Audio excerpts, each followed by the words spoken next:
One of the nicest people you'll meet in Washington, D.C., it's Democrats and Republicans both, are loath to say something critical of a man who wears his faith on a sleeve and wears his love for his country on the sleeve, is a great man, a prayer warrior for my wife, and an all-around good guy, and he's running to be president of the United States, and I am so delighted to be able to welcome to this conference our first speaker, the Senator from South Carolina, Tim Scott. Thank you. Thank you. Morning. I'll put you there. Morning. Can I say something real quick? Have a seat, have a seat.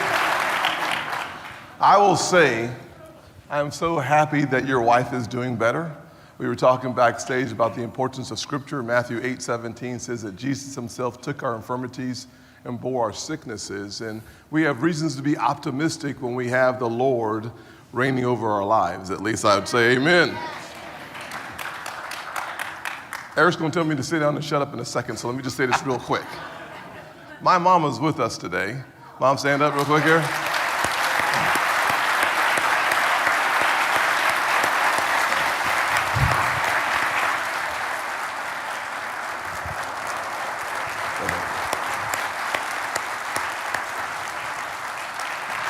I just want to say, when I think about living my mama's American dream, a woman who worked 16-hour days as a nurse's aide, changing bedpans and rolling patients, she's the person who taught me there's dignity in all work. And in America, if you can work, get busy. She taught me that if you're able-bodied, you work. That is a lesson that I will never forget. Thank you for teaching me some of the most valuable lessons. The other lesson she taught me was that sometimes love comes at the end of a switch. Thank you, Kinda, for that one too. My mama taught me that too.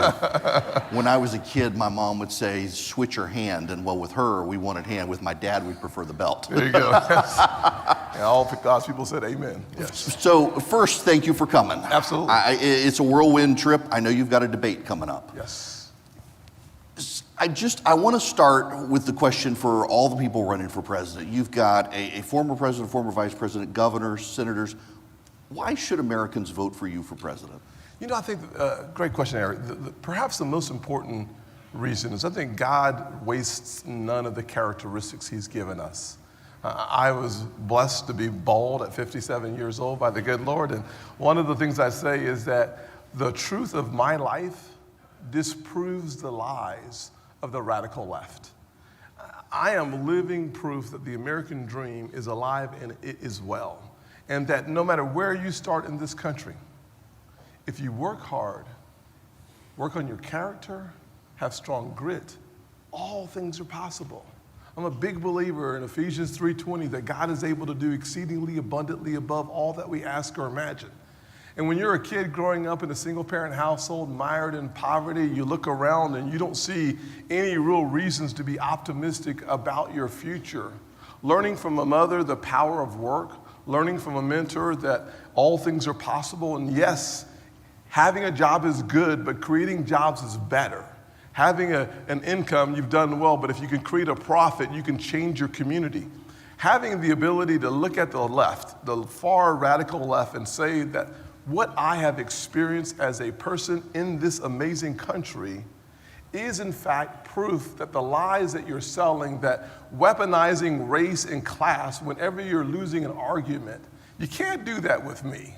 I find myself in a position where, having had a miserable beginning and succeeded as a catalyst for why we should believe that America's best days are still ahead of her. Number one. Number two, my experience as a small business owner allows me to understand the weight that the government puts on your shoulders, whether it's local, state, or federal. If you want to see a chief executive in action, start a small business. And millions of Americans have done so. We know that you yearn for freedom and liberty. You want to have the independence to decide your own path when you're a small business owner. These coming together, a tough start, being a small business owner. I think having a chance to provide the American people with the largest tax cut in American history in 2017. It's one of the 3 primary authors of the Tax Cut and Jobs Act. Really, I think, makes me qualified to run our economy, be commander-in-chief, as well as allow my life story to disprove the lies of the radical left. One of the very first and most frequently asked questions from the crowd for you is, what was it like to go to The View? Yes. You know, that's a really good question. It was a fascinating experience for them, and it was an interesting experience for me. Yeah. People think because I'm optimistic and positive that maybe I'm just a nice guy and that's all. The truth is that when you say something that is disgusting, offensive, and undeniably wrong, I'm the guy you don't want to watch. And going on The View to have a conversation about their comments and going toe-to-toe with Whoopi and the rest of the hosts, unfortunately, Joy Blackface Behar did not decide to show up for the conversation she started. I look forward to that kind of conflict because I want to resolve the issue. You don't have to be an exception if you're an African American to succeed in this world. All you have to do is go as high as your character and your grit and your hard work will take you. That's the truth of where we are as a nation. My grandfather, born in 1921 in segregated South Carolina, he would have had to have been an exception. My mother, never mind when she was born, may have had to be an exception. But I, born in the I didn't want to get in trouble, in the 1960s, our country has evolved so far that listening to the women of The View tell me that I don't know what it means to be black in America. Tell me that you have to be an exception and not just a rule to succeed in this nation. Don't get me fired up about defending the nation I love and the understanding of who I am because of the amazing journey that we have all taken. Remember, you said I won Congress in the place where the Civil War started. In 2010, I ran against Strom Thurmond's son. I'm a black guy, by the way. So think about it. The place where the Civil War starts, I'm in a Republican primary with 90% of the voters who are white. They had a choice between me and the son of Strom Thurmond, a powerful figure in our state. I won because of the evolution of the American heart. People judged me on the content of my character, not the color of my skin. We need to get that right and tell the whole story of American progress. That's why I'm so excited to go on shows like The View or have one of my first town halls in a black church in a small town. I want people to understand that conservatism works. It doesn't work for the rich, it doesn't work for the poor, it doesn't work for the black, it doesn't work for the white. It works for America because we're applying judicial Christian foundations and principles, and when they permeate the soils of our land, the greatest things happen. Related to that, you're the only Republican candidate that former President Obama felt the need to call out. Why do you think that he and the left are just so fundamentally threatened by your success? Well, the polls suggest that I'm the best candidate on our side to beat President Biden, number one. Number two, when you are the former President Obama and you're looking at a guy that looks like me talking about the goodness of America and the progress of our nation and the fact that education is the closest thing to magic, and if we're looking at the future of this nation, it's not the color of your skin, but it is the quality of your education. That kind of ruffles the feathers on the left. Their entire identity politics falls apart when we recognize that we've come so far as a nation that our future will be determined by the quality of your education. And if we had school choice in every single zip code, if parents had a choice, the kids would have a chance. That's America's future. They can't hardly stand it. They do not like the truth spoken on big screens called TVs or little screens called iPads because we've made so much progress as a nation. We should spend less time in the rear view mirror and more time in the big windshield of the future of this nation. And what President Obama sought to do was to drag us back in the past that no longer exists so that we eliminate the future. Let's define and decide the future for ourselves. Let's empower our kids, not with indoctrination, but with education. Let's get back to the good old-fashioned A, B, and C, and let's eliminate CRT. Those thoughts ruin the left. So they have to attack immediately. Always attacking the infancy of a candidacy. You want to destroy the kid or the candidacy early on. It's wrong. There's a tie-in there to the abortion issue that I'll just leave aside for a second. Yes. The number one issue that this crowd has asked about, so I told everyone, I gave them a link, you can submit questions. The number one question from people, and this is perfectly in your wheelhouse given your state and its military pedigree, is military readiness. There is a real concern from people in the room that we're falling behind militarily as a nation as they see what China's doing. I myself was talking to a friend of mine who's involved in some projects for the government who said it's remarkable that it can take us 6 years to build a military fighter and China can steal the plans off our servers and have one produced within a year.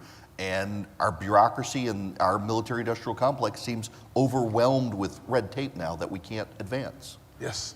Well, we have a significant problem from a military perspective. Perhaps the number one problem that I see coming out of the Biden administration is that too often our men and women in uniform are distracted and unfocused because the leadership of this country is experimenting on our military.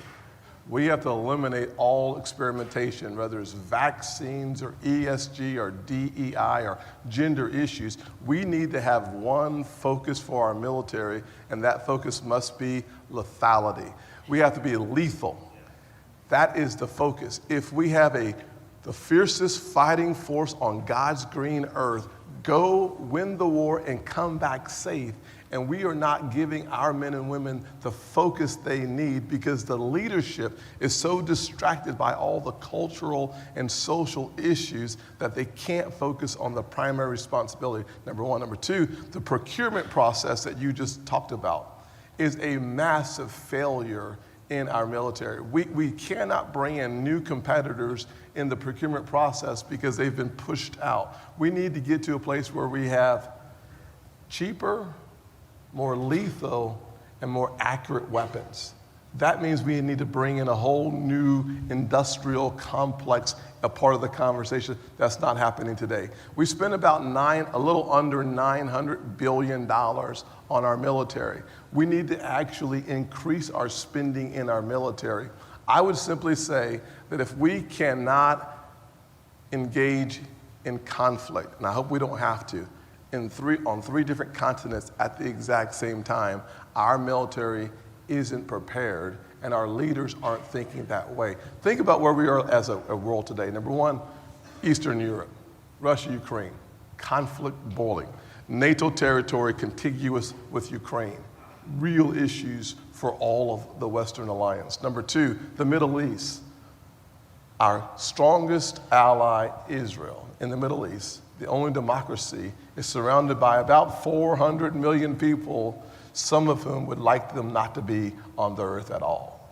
Having a chance to stand shoulder to shoulder with our allies is necessary. What I've been saying on the campaign trail is that we need to be loyal to our allies and lethal to our adversaries. And then you go to the Indo-Pacific. We all know that the greatest existential threat to America long-term is China. And we have about 11% of our military assets in the Indo-Pacific. We not only need to increase our assets, we need to change our focus. If we're not focusing on catching up with the hypersonic weapon development in both Russia and China, we are falling behind. If we don't have missile defense systems for those two hypersonic weapons being created, we're still falling further behind. If we're not looking at the 6th generation jets, we're falling behind. We've seen for the last several years, when I was on the Senate Armed Services Committee, we had the Secretary of Defense come in and he said, we can't defend what we can't see. And on hypersonic weapons, we're not ready. That sent shivers down my spine. 2018, that's just 5 years ago. So our development, our curve is broken. We have to accelerate towards the 6th generation fighters. more. F-35s are strong, but we need much more in our pipeline. We need to become more creative and more innovative. That will require us to have a stronger and more diversified military complex. So I've gone back and forth on asking this one question from the crowd. So the aliens. Thank you very much. All right. In all seriousness, I was serious. It seems like, and I've talked to former Secretary of State Pompeo, and I've had this conversation. Could it possibly be that some of the wild reports where he is we might actually not be the most technologically proficient nation right now? We may be being played by other nations testing us? Yes, it's possible. Yes. I realize there are some things you can't say being in your position. I've been in a lot of classified briefings, and I will simply say I am clueless on what some have suggested. However, there have been people who say they've been up close and personal, so I can't figure it all out. Question from the crowd, I figured it's transitioned into this technology issue with these other countries that, even the Roman Empire, the bureaucracy of the Roman Empire seemed to keep it alive when the emperors were at war, and our bureaucracy seems to be snuffing us out when we're not at war. The overwhelming regulations. So, for example, I can give you a very good one. We're in the age of COVID, and if a kid gets COVID, they're going to be out of school for days on end until they test negative. And yet the federal education bureaucracy insists you can only miss so many days of school or else. We've dealt with this in my family. And in the age of COVID, where all the kids did remote learning, can we not change our absentee policies so kids can study from home? And the bureaucracy just is too complex to deal with even these little issues. Yeah, there's no doubt. COVID's a fascinating study looking back now. One of the things I said then is that we should have all been opposed to mandates, number one. Number two, the safest place for a kid, even in the midst of COVID, happened to be this classroom, not out of clothes. We locked our kids out of the classroom during COVID, and we've basically locked some of those kids out of the brightest future they possibly could have because of the precipitous drop in test scores since COVID. What we also had at the same time was an opportunity to see what was happening for kids who stayed in the classroom during COVID. Many of our Catholic schools were in classroom. The spread of COVID was lower, actually, from my understanding. It was not higher than those kids that were outside the classroom. In addition to that, the learning continued. So there was no precipitous drop for those kids that were still in the classroom.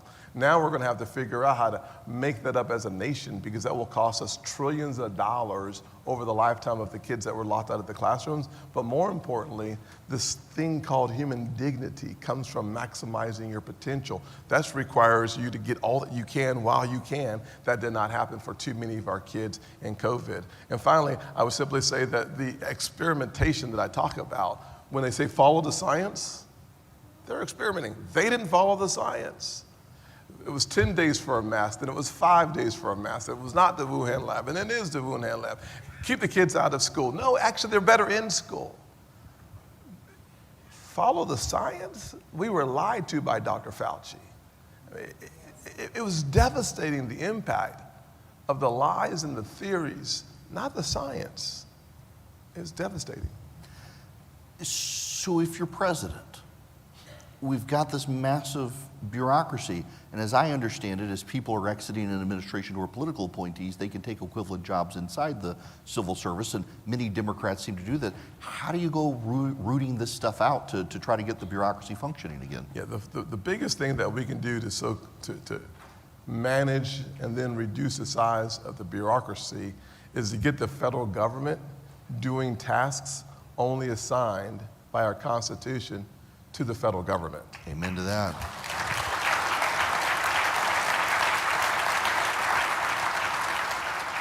In my administration, we would set up a 10th Amendment commission run by a group of governors to start separating what are federal responsibilities and what are not. Let's let the states do what our Constitution says should be left to the states, and let the federal government do less work take less of your money and have a much smaller workforce. The second thing that we have to do in order to achieve that outcome is for us to focus on what is the biggest problem in the federal workforce: public unions.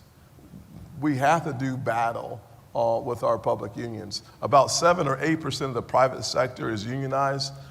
In the federal government, it feels like every single person is a part of the federal government unions. What that means is that the President of the United States cannot fire 95% of the people who work for him. That's an issue. In addition to that, these numbers are 4 or 5 years old, but in the IRS, people working full-time for the unions cost the American taxpayer about $27 million. They were working on IRS work. They were in the IRS working full-time on union work, which means that if we could purge that concept out of the workforce, doing union work on your government payroll, do it on your own time at the very least, we would reduce the size of government. And then we need to break up the bureaucracy in Washington. Literally, there's some agencies that we may have a conversation about eliminating, but we should take the bureaucracy and send it around the country. Why not take the energy department and send it to Tennessee? Why does it have to be housed in Washington? I think if we were to get the Potomac fever, if you want to break the Potomac fever, get these agencies back to the American people. I literally think we would have a smaller, less intrusive government if everything wasn't concentrated in Washington and then insulated. When 6 out of the 10 wealthiest counties in the country are surrounding Washington, D.C., it means the rest of the country is paying the price for having those counties have that kind of wealth because of the concentration of power and resources and the decision making. You know, it's funny you bring this up. So Patrick Ruffini, pollster, put up a chart the other day on Twitter, and I've never had seen this before. The wealthiest census tracts in America. There is an unbroken chain of the wealthiest census tracts in America from Northern Virginia to Boston, a greater unbroken chain than anywhere else in the country, including Southern California, anywhere in the country. And it seems like that's where so much of the policy of the country gets made, and yet those people aren't feeling the economy. You turn on TV, everyone says the economy's great. You go to your local grocery store, you know it's not. Well, the average American family has lost $10,000 of spending power because of Bidenomics. When your gas is 40% higher, and your food is 20% higher, and your electricity costs you an extra $2,000 a year, a single mom like the one that raised me or a senior on a fixed income, that's called a crisis. Washington doesn't understand that. They're so insulated. When the government under President Biden sets its budget to spend 40% more than they take in, it tells you that you're living in an unreal place. It's an illusion. How many of you all would plan, if you made $50,000 a year, would you spend $70,000 a year and send that bill to your kids? Yeah, I actually would, by the way. My kids would. She's sitting right there. She's going to be an engineer. I was going to say, as an asterisk, some of you guys don't like your kids, so maybe you would. Now I know who they are. Young ladies, I'm so sorry. I'm so sorry. You're used to this, okay? I'll talk with Eric off stage and we'll figure this out. But in America, we bring in $4.8 trillion of revenues. And President Biden has decided this year he's going to spend $7 trillion. That's immoral. It's unethical. It's just wrong.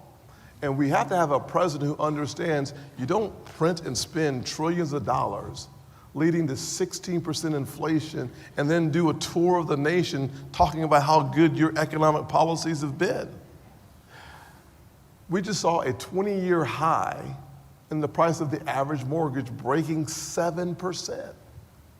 It's devastating first-time homeowners, devastating our economy, and the Federal Reserve had 12, I think it is now, consecutive rate increases trying to push down the inflationary effects in the economy, leading to some instability in our banking system. That's why the Fitch And the rating agencies have been downgrading and anticipating more downgrades of our country and of our banking system. Why? The acceleration of inflation leading to the Federal Reserve having 12 rate increases has created congestion and challenges in our system, so much so that now banks are going to have to put more money on the sidelines, fewer dollars a loan, fewer mortgages, fewer small businesses, less access to capital, which then stymies your long-term economy. The economic activity that will be impacted will happen in late 23 and 24 and 25. We've not even seen the worst of it all yet. I want to talk to you about this from a little bit of a different perspective, because I got a question from the crowd on this. Is the very first reaction after Silicon Valley Bank failed from the national regulators and the Treasury Department was, we won't do this sort of thing to the regional banks. And after a lot of outrage, they're like, okay, we'll take care of the regional banks as well. There does seem to be this real divide. We have these huge national banks, Citi, Chase, Bank of America, Wells Fargo. Then we have great regional banks around the country that are helping farmers and they're helping small businesses that Washington doesn't seem to want to treat them like the big guys. Yeah, I will simply say that one of the failures of the FDIC and the Fed on Thursday, March the 10th, I think it was, or March the 9th, when SVB started to go belly up, was their inaction was costly to the tune of over $20 billion to everyday Americans. It's the amount of money that will be fed through the system to pay for the failures of the Silicon Valley Bank failure. What we ought to realize is that SVB was not a regional bank. People call it a regional bank because of its size. It was a very complex, layered commercial bank disguised as a regional bank. Most of our regional banks are really healthy. The truth is that Silicon Valley Bank had 94% or more of their deposits uninsured. Your average regional bank has about 70% of the deposits insured. So it was an anomaly. And they were so concentrated in the Silicon Valley Bank area, in Silicon Valley, that it was just a very bad situation made worse by the amount of their deposits uninsured. But that is an anomaly as it relates to our regional banks. Our regional banks are strong. Unfortunately, what the regulators and supervisors decided was to not sell most of the assets in First Republic or SVB to smaller banks. First Citizen bought SVB, which was overall good, but they sent First Republic's assets to JP Morgan. And so what they did was they made too big to fail, so to speak, even bigger. They refused to open up the opportunities for other players to come in and make bids on the banks that were failing. And if they had done that initially on Friday after March 9th, March 10th, we could have perhaps save the American taxpayers, who frankly are the ones going to ultimately end up paying the price on this, $20 billion. Wow. Let me shift gears just a little bit, but you and I have had this conversation privately, and I have with your staff.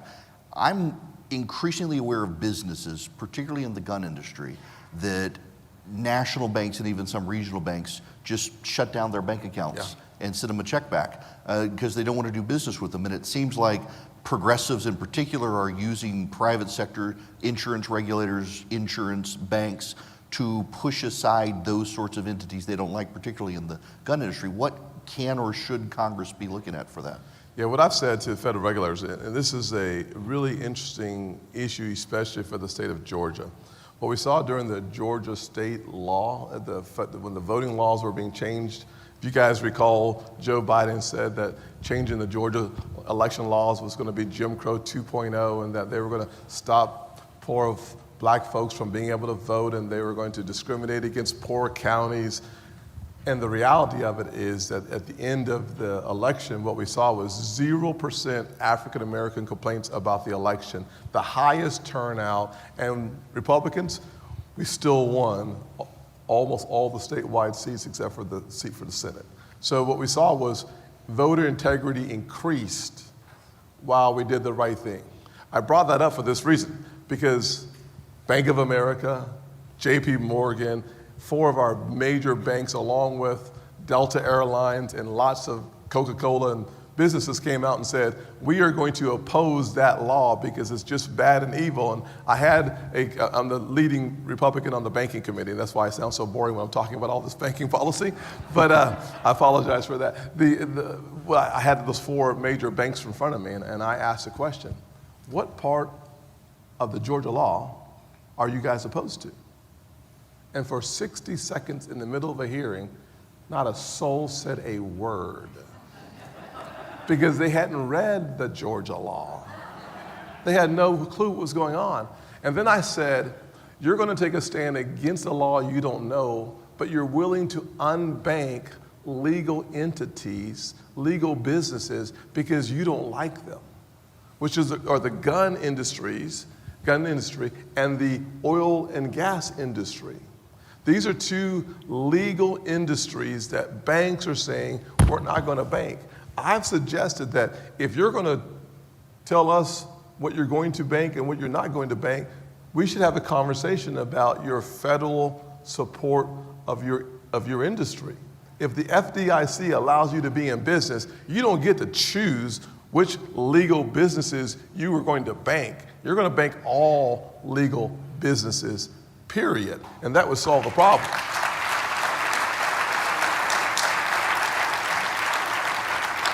All right, before you get off stage here, we've got about 15 minutes left. I want to talk to you about the presidential campaign. First of all, I mean, what's it like to be on the campaign trail, going state to state, having to shake hands, not just in South Carolina, you got Iowa, New Hampshire, you got your home state. It's gotta be grueling. It is one of the most exciting ventures someone can undertake. It's a nice way of saying it. It is a lot of work, without any question, but it is worth it. When you have an opportunity to leave your home and spend 5 or 6 days on the road, as I've just finished. I went to the Iowa State Fair on Tuesday and had a fair-side chat with Governor Reynolds with 300 or 400 people out there with us. It was a blast. Having a chance to talk about why I believe America can do for anyone what she's done for me is a blessing from God Himself and the people of South Carolina that's allowed me to be a United States Senator and therefore a presidential candidate. I shouldn't be on any stage in our country having a conversation about almost anything based on where I'm from. But because we're Americans, we can do the most remarkable things because I believe and understand American exceptionalism. When we focus on that, when I'm on the campaign trail having a conversation about the challenges that we face from a military standpoint, from an economic standpoint, I am thanking God that I had a chance to live the whole story of who we are as a nation. I thank God that I'm in a place now where we can fight for the next American century. That is worth everything. And I will say that the way I have run my campaign, will continue to run our campaign, is by putting the mission ahead of the position. Our mission is to restore hope and create opportunities because it was afforded me by a great Chick-fil-A mentor, a guy named John Moniz, and my mother, who's here with us today. That combination of Americans coming together to form a foundation so that I could literally experience that Ephesians 3:20, God doing exceedingly abundantly above all that I ask or imagine. Having that opportunity and going on the campaign trail to help us remember that the best is yet to come, that all hope is not gone. Katie, bar the door. This is a lot of fun. Perfect. All right, so last question for you here, maybe. We got a few minutes left. I have been meditating on my radio show about the old Donald Rumsfeld quote about the known knowns, the known unknowns, and the unknown unknowns. And it seems like the world is evolving so fast. We have these series of coups in West Africa that seem to keep happening with the rise of Islamic terrorists, the Wagner mercenaries there. I can't ask you, obviously, about the unknown unknowns because we don't know them. Yeah. But where should we be looking in the world today, you think, home or abroad, to try to figure out what we don't know? Yeah, that's a great question and an interesting one.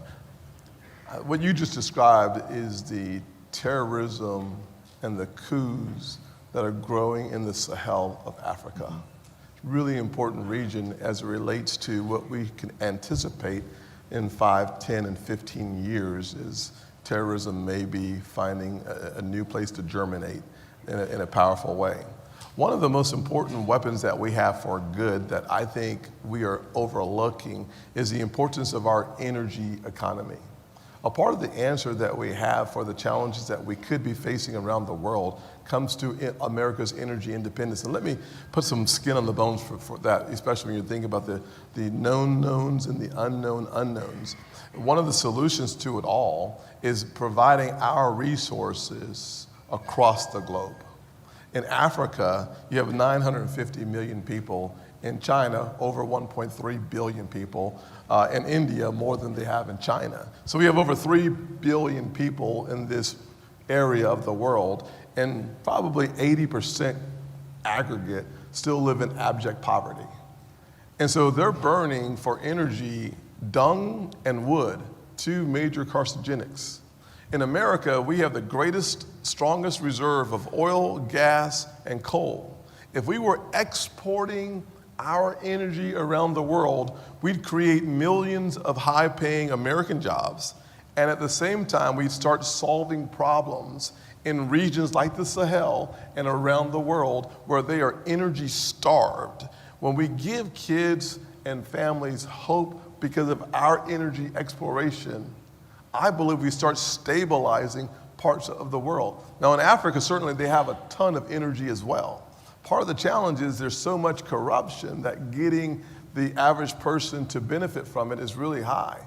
And so we have to not only export our energy, we have to export an opportunity to stabilize economies around the world. And when you look in our back door, basically, you see China and Russia are doing in Africa the same thing they're trying to do in South America, which is to sow seeds that will germinate over a lifetime and have real power and control in our backyard. You've all read about China developing secret bases in Cuba. You've seen Iran coming into Brazil and having some meetings earlier this year. You see the instability that's happening in Venezuela, where inflation's been as high as 1,000%, which then floods people into Colombia, which then sees the governments go further and further to the left and not to the right.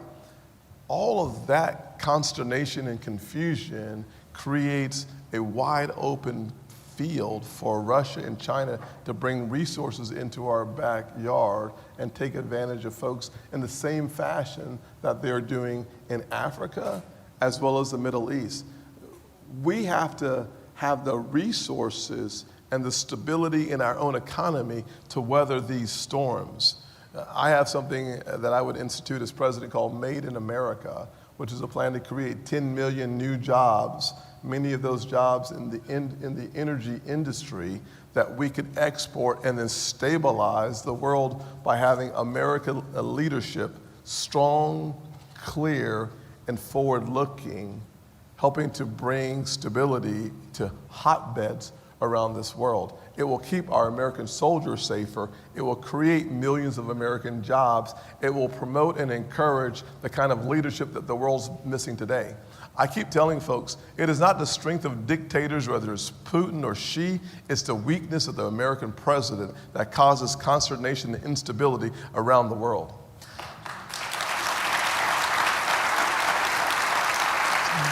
Polling doesn't suggest it, but if you just are hyper online, there is this real growing strain of isolationism on our side. Yes. Hearing you talk about that, and we look at the situation in Ukraine, for example, the growing voices on our side very loudly against supporting Ukraine against Russia. How do you push back on that issue for a robust American presence in the world? Well, one of the things that you have to say is that President Biden once again has failed the American people to articulate what is America's national vital interest in the conflict in Ukraine. America's national vital interest is in degrading the Russian military. Tomorrow's greatest threat, the existential threat that we will face, is China. Today, up until the degradation of the Russian military, the greatest military threat to our country was Russia. We have been successfully degrading their military with our resources and the very high price of Ukrainian blood. That combination has made our homeland safer, and almost as important, it is the most effective way of us keeping our troops off the ground in Eastern Europe, because Ukraine is surrounded by NATO territory. And Article 5 of our NATO agreement says, one for all and all for one. If we want to make sure that our military never has to step on the soil in Eastern Europe, let's degrade the Russian military so they do not attack NATO territory, which is in America's vital national best interest. Number one. Number two, what we see happening there is a precursor for what we could see between China and Taiwan.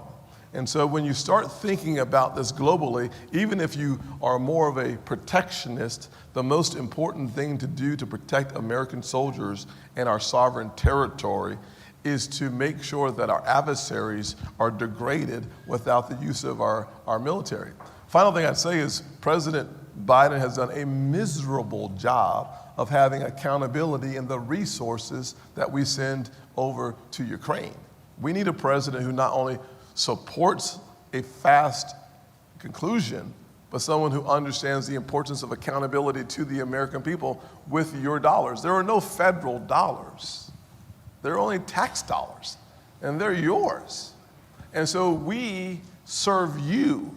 Therefore, we should give you a whole accounting on how your dollars are being spent. And that has not happened under this president. And finally, I would simply say that when you look at the failure of President Biden, first in the engagement initially, he drug his feet for a long time. We literally followed Germany to be to assistance for Ukraine. And then he made promises on equipment and weaponry that we still haven't delivered because of the challenge that we have in our supply chain. And then finally, we should never, ever hear an American president go on a screen and say, "We're out of ammunition."